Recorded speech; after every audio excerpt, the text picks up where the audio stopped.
Social Security is one of the most complex and confusing federal programs. With over 2,700 rules, it's no wonder that we're confused about when and how to start collecting and who to turn to for help. Welcome to Social Security Answers from the Experts, hosted by Martha Shedden. In this podcast series, Martha meets with professionals to provide you with the answers to questions about this most important financial decision. And now, here's your host, President and co-founder of the National Association of Registered Social Security Analysts, Martha Shedden. Okay, hello everyone. Welcome to another great show. I am your host, Martha Shedden, and today I have the pleasure of welcoming Lucinda Jackson to the podcast. Lucinda is a scientist and business executive and spent almost 50 years at 3 universities and 4 Fortune 500 companies where she experienced and witnessed the unequal treatment of women. In her first book, Just a Girl, Growing Up Female and Ambitious, she writes about her struggles and wins to succeed in male-dominated energy and chemical companies.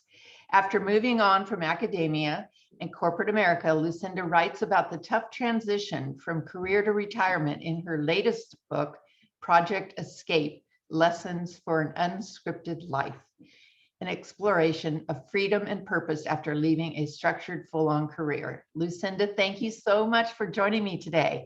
You're so welcome, Martha. It's wonderful to talk to you and to be here. Great. Let's get started. I always ask people I want to know how you got to where you are. So tell us a little about yourself and the work you're currently doing to empower people, women specifically, to create a fantastic retirement for themselves. I am a scientist, and I worked for many years in the corporate setting.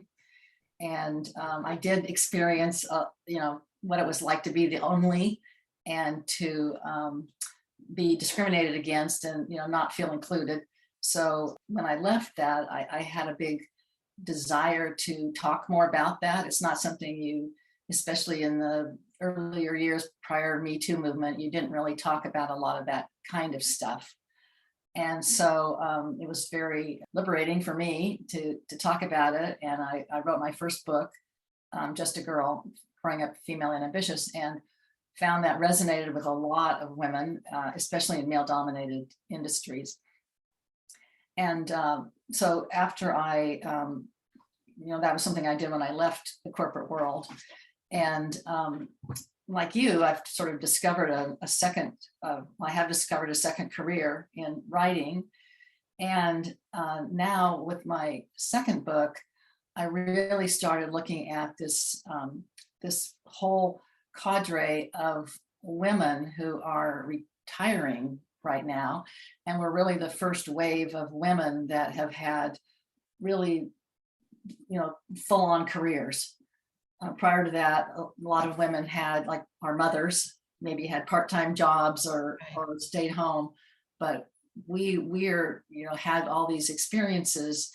And then when you all of a sudden one day leave and that's not there anymore, I found the transition was very interesting, along with the money thing. Yeah.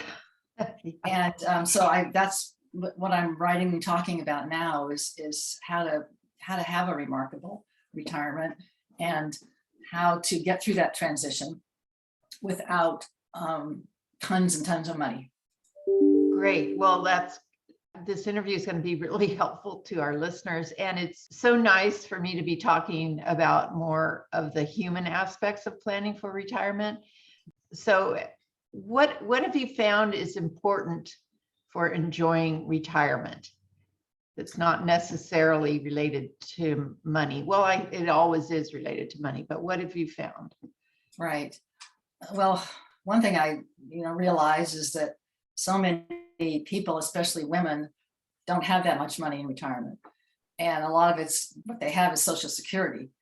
And you probably know these numbers better than me, but their average is like $3,800 a month. And most of that Social Security that people end up with. So, I found that a lot of people were saying they get asked, what do you want to do in retirement? And they say, well, I want to travel. And the problem with that is that it's very expensive. And knowing that people not everybody has a lot of money in retirement. Right. I started thinking about what core values are and how to have an intentional retirement, not just let it happen and try to do some trips or something, but really think about it. So I started out with actually using some of my corporate tools, which was to have a mission statement and to have, what your core values are, just like a lot of companies do. So that's a way that you can kind of get to what you want to do. But instead of jumping to what you want to do, I recommend looking at your core values first and, figuring out how to identify those. And really planning for that. Mm-hmm.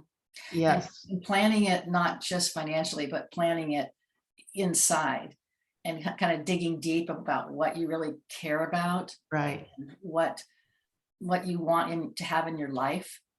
And what's so interesting is that if you do that, that will lead you to what you should be doing. And it will lead you to things that don't cost a lot of money. Great. I can give some examples. Okay. So you feel, is it experiences that are central to that happy retirement? Well, again, it's really digging into your own core values. Like people will say, like, I want to travel in retirement, or, I want to have some adventures. And if you think like why I do this, to people that I'm working with, ask why 5 times, why do you want to travel? And well, it's fun. Or why is it fun to you? Well, it's fun because it's new. And, why do you like things that are new? And ratchet down, and it usually comes into some core value. Well, I like travel because I like to learn, or I like to explore. Right. And so if you focus on that instead of like the do, like I want to travel. Yeah. I see. I want to explore. And then that opens up 1,000 things that are satisfying. And you might find that traveling, which is expensive, is not actually that satisfying. It's kind of fleeting, and you come back from the trip and you have that kind of down period.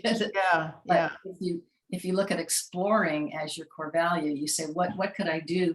And I've worked with a lot of women, and they do things like, learning a new language, or exploring local hidden secrets in their own areas, or, I have some friends that have taken up open water swimming. I mean, all these things don't cost anything, and they're not about a big, expensive, fancy trip to the Galapagos or something.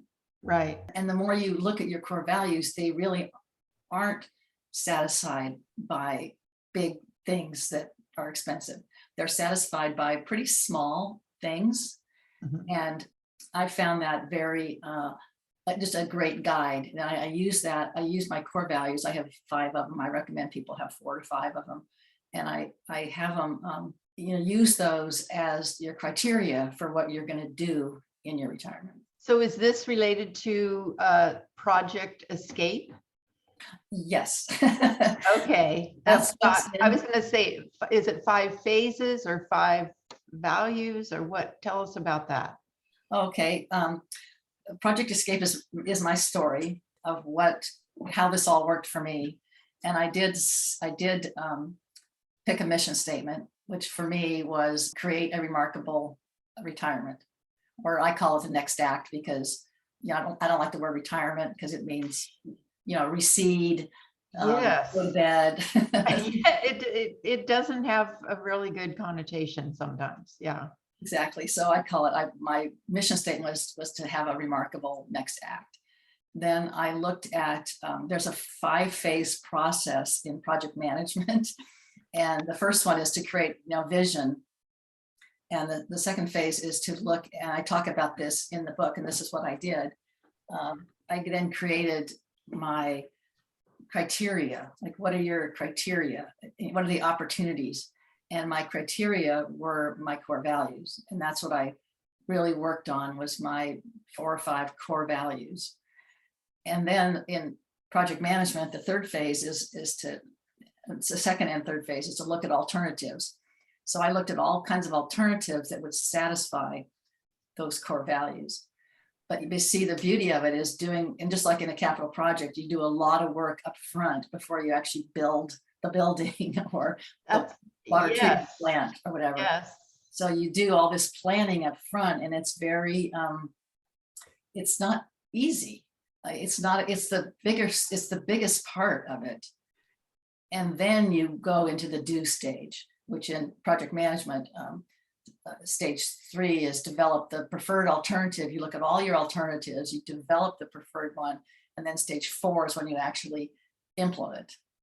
And then stage 5 is when you come back and evaluate how you're doing it. So I also have a scorecard that I use in my own next act to make sure that I continue to meet my own core values.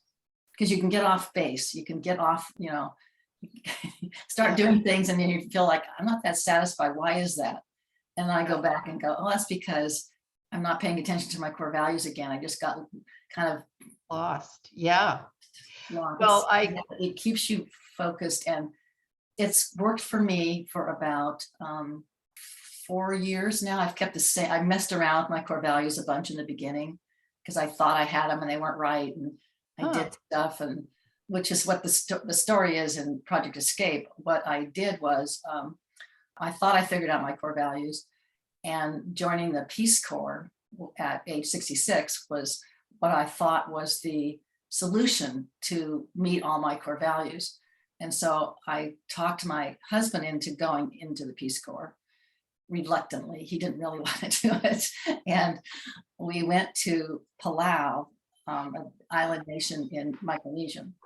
And so I tell this story in the book of the transition that I went through where I wasn't meeting my core values, even though I thought I was, and the kind of loss of purpose, the identity crisis, the ego, marriage issues that hit a lot of people as they transition from a full-on career where you have a lot of that kind of provided for you. Yeah. And you have a paycheck, and then all of a sudden you don't. And so that's my story. And not to kill the ending, because it's not really an ending. The Peace Corps was a disaster. I also show how you go back through the process, recalibrate your core values and find new things to do.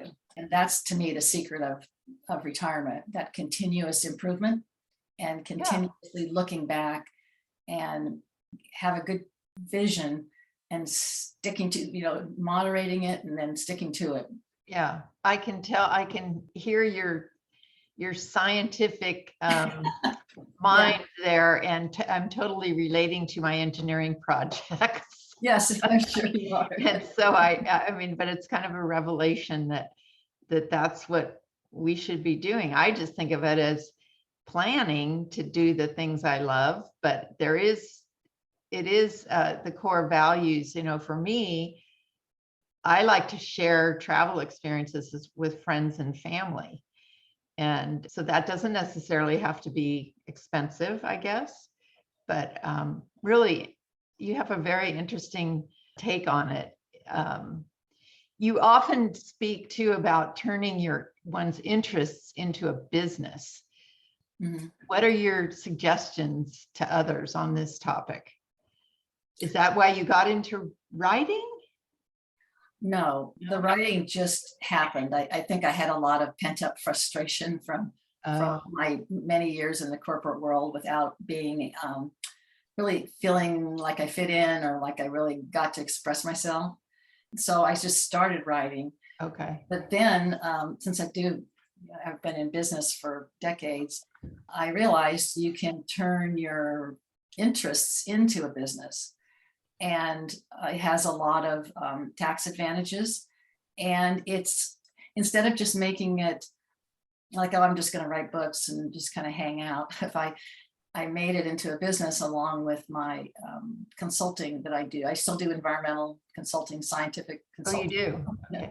And so all that's my business. And I found that it doesn't take much. You go file for create a name, you file for it, you put it in the newspaper still, and you get a name for your business. And it's a great way to kind of keep track of what you're doing and how much money you're spending on your hobbies or whatever you want to call them. So I really recommend people. I even have friends that, like teach yoga on their own. And I go, you should make this into a business. You can write all this stuff off, and it'll help you keep track of, the balance sheet.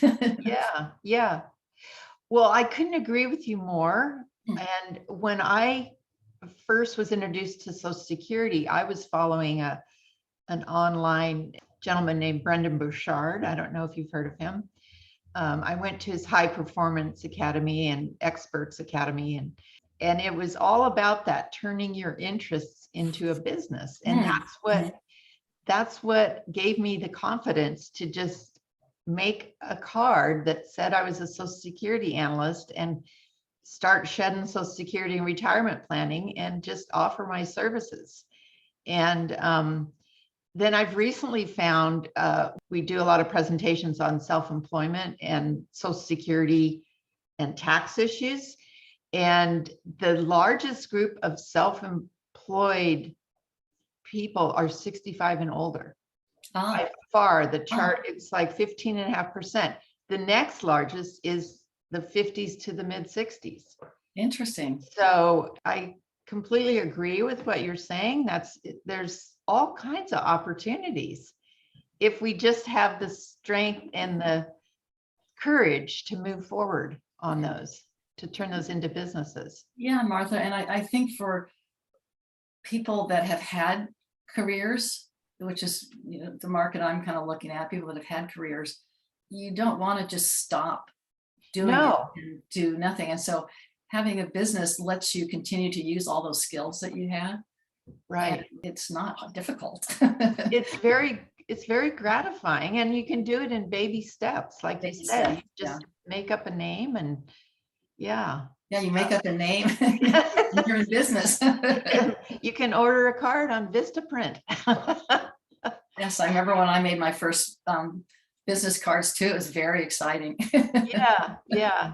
Oh, and then you get your 30-second elevator speech going, and you're in business. Yes, do podcasts. Podcasts. I do public speaking too, and it's wonderful. I keep track now of what I'm doing, and it just makes it a nice. It's wonderful for this time of my life, and I can control the amount of work that I do. Yeah, I couldn't agree more.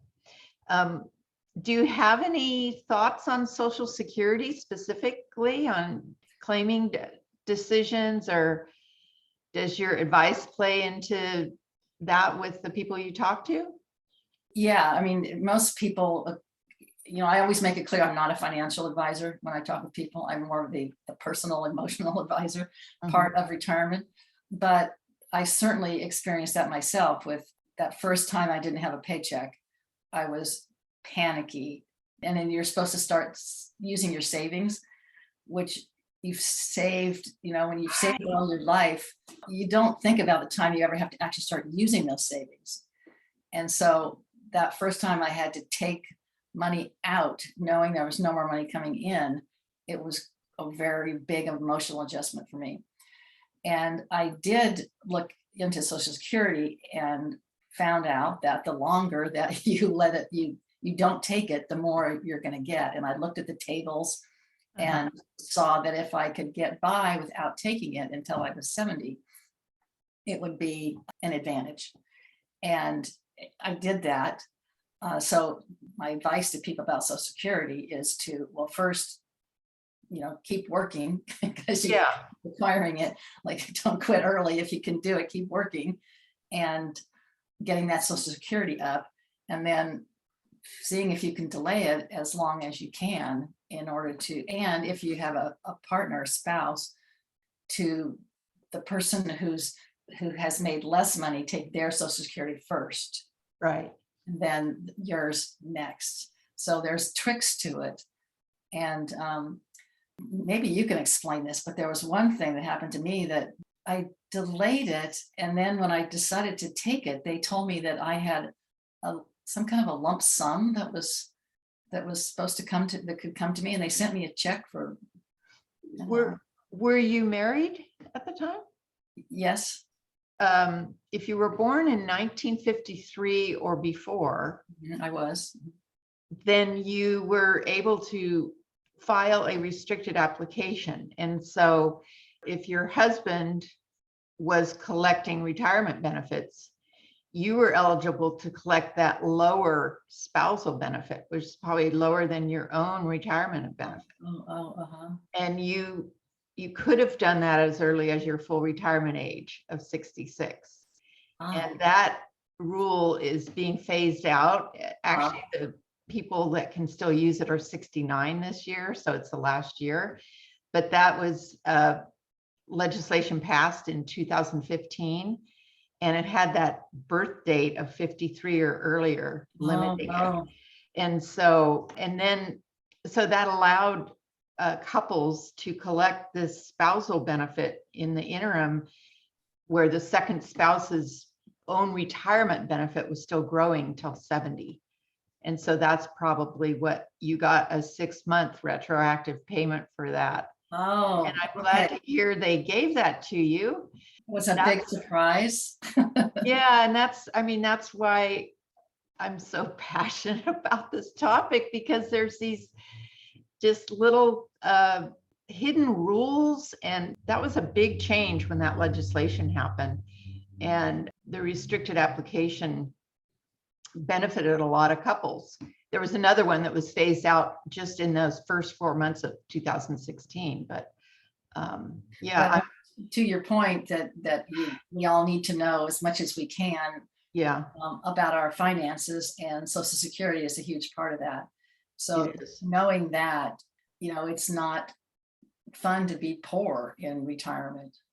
And even though I'm advocating for these lower cost adventures, because I believe that they're more satisfying, when you have financial problems, it takes the joy out of these later years of life. So just a huge supporter of, telling people to save money and to figure out their financial situation. So I do think that's like the first thing.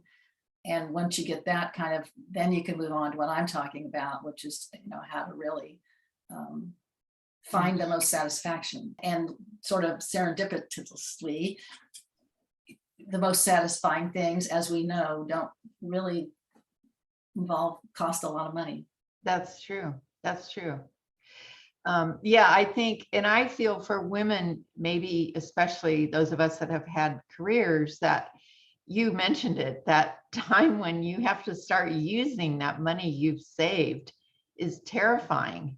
It's scary to, after all those years of saving it and watching it grow and then relying on that. And so the guaranteed income, like from Social Security or someone who has a pension or annuities for some people, that's such a comfort to know that you have that. When I first started doing my core values, I actually thought one of my core values was a paycheck. And I because I'd always had one, it gave me, at first I was like, why? Well, then I realized, I looked at what I wanted to do in retirement, and I eliminated things that didn't give me a paycheck because I thought that was really important to myself, but I hadn't really looked at why that was so important. Interesting. And so that's one reason I joined the Peace Corps, because you have a paycheck. And I thought that was going to meet a core value. Well, then I realized in the Peace Corps, I had a paycheck, but I was not satisfied. And what I realized was, when I sort of did the Ask 5 Why times, like, why is a paycheck important to me? And the paycheck made me feel valued. In our society, if you're not being paid, you're not worth anything. And so I realized that my core value really wasn't getting a paycheck. It was about feeling valued. And there's other reasons why people like to get paychecks, but For Yeah. me, that was what I was after. I wanted to feel valued, and I'd done volunteer work where I hadn't been paid and I hadn't felt valued. So I thought, oh, if you're getting a paycheck, then you're valued Oh, in your society. interesting. But I found out that in the Peace Corps, I was getting a paycheck, but they didn't value our contributions. Really? Not feeling valued just ripped me apart. So Yeah, I yeah, changed my core value from paycheck to being valued. And now I use that. So I don't need to be paid for everything I'm doing, but if I'm feeling appreciated and then I'm adding value and being respected. And that one was hard for me because I didn't really want to admit that I needed that. It seemed like a weakness or something. But that's the cool thing about core values, is that if you really dig deep, you see, okay, I was off base. Really deep need I have is to be valued. So there it is. yeah, But it helps me now when I pick things to do. If I don't feel like I'm going to be valued, or I get into it and I'm not being valued, yeah. I say this isn't working for me. Well, that something jumps into my mind about that, and that is the people that are in your life. I mean, at our age, it's like I don't have a lot of patience for someone that I don't really get along with. Yes. That's hard. We have limited time to spend with our loved ones, and I want that to be with the right people. Yeah, one of my other core values is authentic self. And I know that sounds, really cliche, but it's to that exactly what you're talking about, Martha, that at this time of my life, I want to be around people who I can be myself around. Right. I don't want to have to pretend I'm somebody I'm not, or, compete or Yes. struggle. I want to be around people who I enjoy and who I love and who make me feel good about myself. And I know I make them feel good. And so that's real important one to me. And it helps guide the choices that I make in my retirement, and, how I'm spending my time. Right. And who I'm spending my time with. Exactly. What do you think is the biggest change in thought? You may have kind of already addressed this, concerning someone who thinks what will make them happy in retirement, and then what actually does make them happy once they've retired. Perhaps some people don't quite figure that out, but Right. I have seen people definitely doing a due retirement. They have a huge due list. I had somebody the other day send me a huge list of all the things that he's doing in retirement. It was this huge long list. It just looked exhausting, and my feedback was that you're doing a lot of things, but what I feel this age is about really understanding yourself. And if you haven't done that work, you'll end up, you can do as many things as you want in retirement. I mean, you can just, stack up be busy. Busy. And, Yeah. but is it satisfying? And I see a lot of people busy without being satisfied.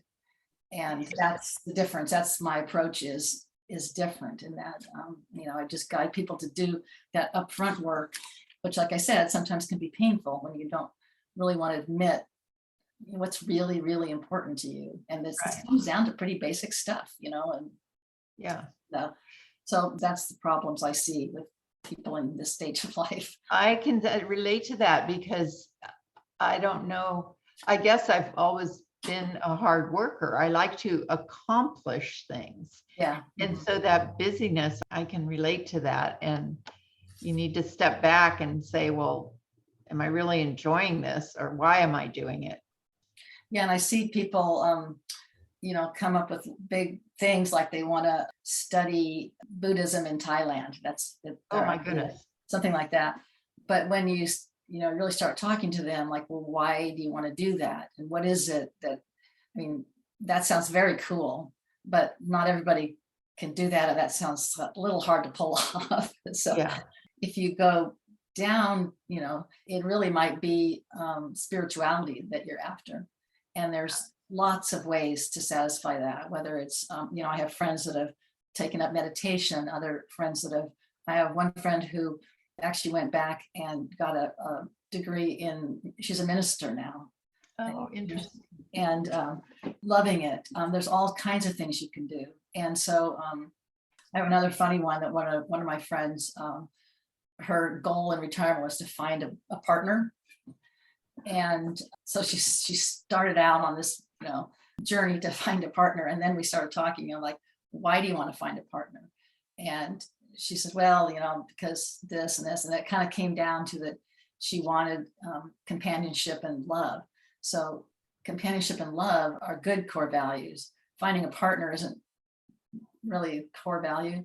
Right. So when she did it that way, then she started on a journey of looking for companionship. And she was doing like, it's just lunch, and then she actually got a matchmaker. And then she said that, but she had a long-term plan, because she said if none of that worked out, she was going to get a dog. I'm sitting here listening to you thinking, get a dog or a cat. Yeah. So she was totally clear about that, because she knew that what she was looking for was somewhere, that would also be very satisfying, a dog or a cat. So it kind of kept her on a good road to go back to that core value, and not just focus on like, I need a man or whatever, or I need a person partner. That's so it just opens up lots of possibilities, which I love, having lots of alternatives in this phase of life. And then if it doesn't work out, you could go back and look at some of those other alternatives that you thought about in the beginning and say, okay, well, this one didn't work out. And then if it's not as disappointing, because you have a bunch of other things that you think might also satisfy your core values. And which is what Craig and I did, my husband, in the book, Project Escape. When the Peace Corps didn't work out, we came back, and I looked at my core values again. And another alternative I had figured out was teaching science in Mexico. And we did that and moved down there and taught science. And it was very inexpensive, for one thing. You can live on Social Security and do it. And it was very satisfying. And then looked at my scorecard, and it was all, I use a red, yellow, green thing for my scorecard. Yeah. Oh, I do too. So green was my scorecard. Oh, well, I could talk to you a long time. I have one more question, well, two more, but you mentioned your husband, and I wanted to ask, what's your advice about keeping a marriage thriving and engaging in retirement? Sounds like you've been through some experiences on that. Yeah, your relationships are so interesting. I had read about gray divorce, and the divorce statistics for retired people are very high. And it's kind of a thing, and I didn't want that to happen to me. I'd been married for, decades, and I had to admit that my relationship with my husband had become more of a parallel life kind of thing. And so we were living parallel lives, and, fine, getting along, but I felt like the passion and the romance was not really there anymore. And we went to Palau, and we rediscovered each other, really. I guess in the face of odds, it was a very, in the book talks about it was a very challenging experience for us in many, many ways. And we were very, very poor. The Peace Corps didn't give us enough money to live where we were living. Palau was actually like a first world country, and they gave us, we were living on like $300 a month, which is like trying to live on that in the United States, because their economy is similar to the United States. So we were really, really poor and really, really downtrodden. The country didn't really want Peace Corps people there, so we were not appreciated. And we were like the poorest people in the country. And that experience, instead of breaking us apart, it cemented us. So we really had each other's backs. We gave each other a lot of breaks. We had this thing we used that like we would just say, whatever anything happened, we would say, I know you're doing your best. Or if we had any kind of a fight, we would say, and I'm all yours. Oh, And it made us realize just what good friends we are. And it completely rejuvenated our relationship, our romance. So actually one of my core values now is romance. And I developed that from the Peace Corps. We both enjoyed it so much. I mean, being in love again was wonderful. And we've kept that going since we got back. We used the techniques we used there. We remembered things, and we rejuvenated my marriage. So it's been fabulous. yeah, that's great. I would recommend it. It's a good core value to have something like that in your. To focus on it, And focus and know when you're not doing it anymore, and like what the consequences are if you don't spend time on that. Yeah. Because we tend to take those closest to us for granted. Yeah. Especially after many decades. What do you think, from your experience and knowledge, what are the top 2 or 3 most important takeaways for individuals approaching retirement? How would you summarize what we've been talking about? Do some self-analysis, even if you don't like to do that kind of thing.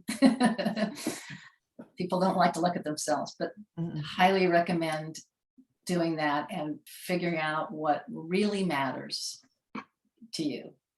Write those things down and then use them as a roadmap for what you choose to do in this phase of life.